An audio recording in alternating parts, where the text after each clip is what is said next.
Semangat pagi. Assalamualaikum warahmatullahi wabarakatuh. Salam sejahtera untuk kita semua. Bersama Uda Nazar, tempat berkumpulnya pemilik mobil pemula. Oke teman-teman, hari ini Uda Nazar akan sedikit khusus membahas sesuatu mengenai jalan raya. Pernah nggak teman-teman memperhatikan garis-garis yang berada di sepanjang lintasan jalan raya? Nah, Uda Nazar kali ini akan sedikit berbagi beberapa arti dari garis tersebut yang mungkin sangat sering teman-teman jumpai di jalan raya. Sebelumnya Uda Nazar sedikit prihatin mengenai etika kebanyakan dari pengendara itu tidak memperhatikan keselamatannya sendiri, apalagi keselamatan orang lain saat di jalan raya.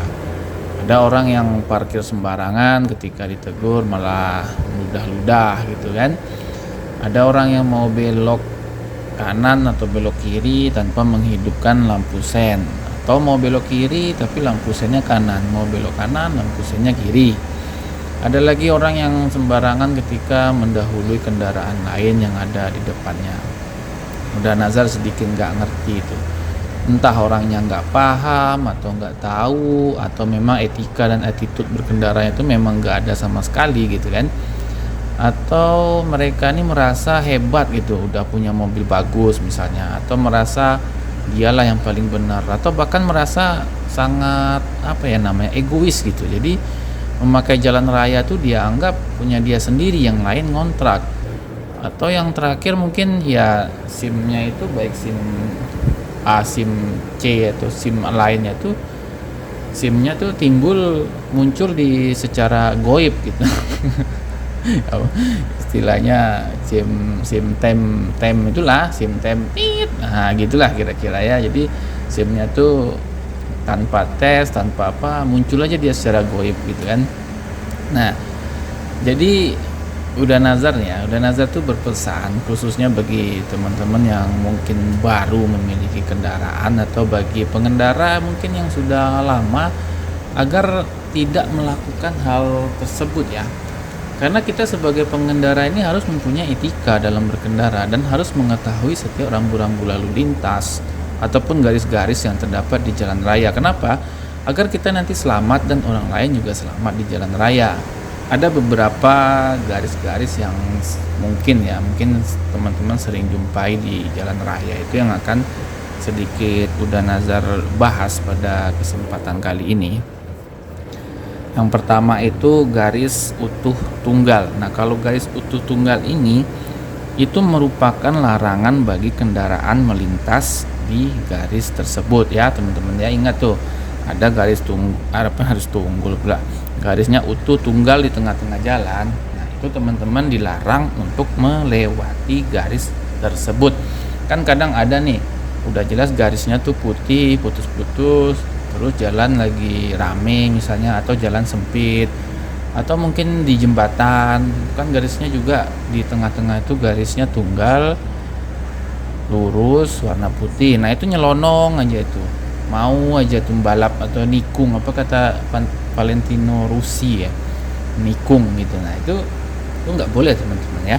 Kemudian ada garis tunggal terputus-putus. Nah, garis tunggal yang terputus-putus di tengah itu dapat dilintasi oleh kendaraan untuk menyalip seperti Valentino Rossi tadi. Nah, kan ada tuh teman-teman lihat tuh, misalnya garisnya putus-putus warna putih. Itu kalau teman-teman mau nyalip atau mau mendahului kendaraan yang di depan itu boleh, tapi tetap ingat kita harus melihat kondisi di kanan kita tuh apakah ada mobil ataupun kendaraan lain yang berlawanan arah dari arah kita.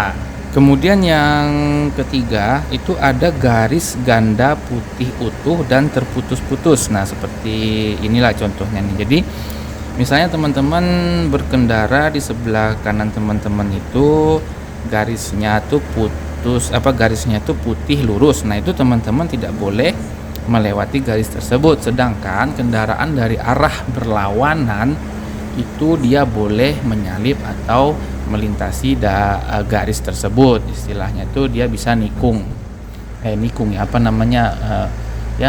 lah gitu, tuh boleh gitu teman-teman ya.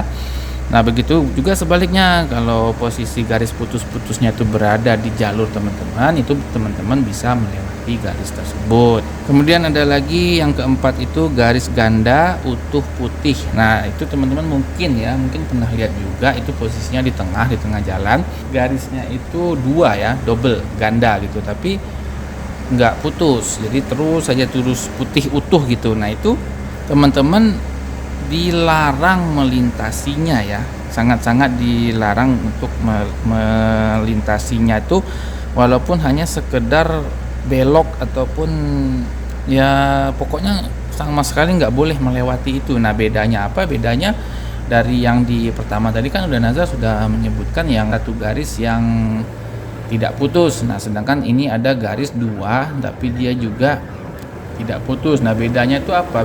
Kalau sepengetahuan udah Nazar itu bedanya itu adalah di tingkat larangan mendahuluinya ya teman-teman ya.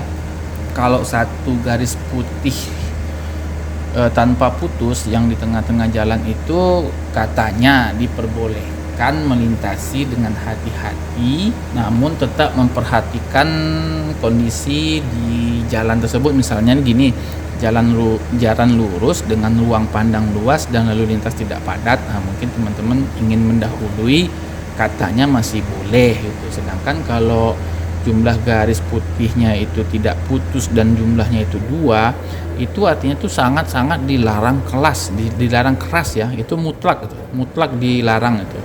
Mungkin biasanya adanya di tikungan, di jembatan, jalan raya lintas kota, dan mungkin area-area berbahaya lainnya tuh mungkin pernah teman-teman jumpai ya. Yang kelima adalah garis warna kuning yang berliku-liku. Nah, ini kan teman-teman pernah tuh lihat misalnya garisnya berliku-liku seperti siku gitu di pinggir-pinggir jalan itu.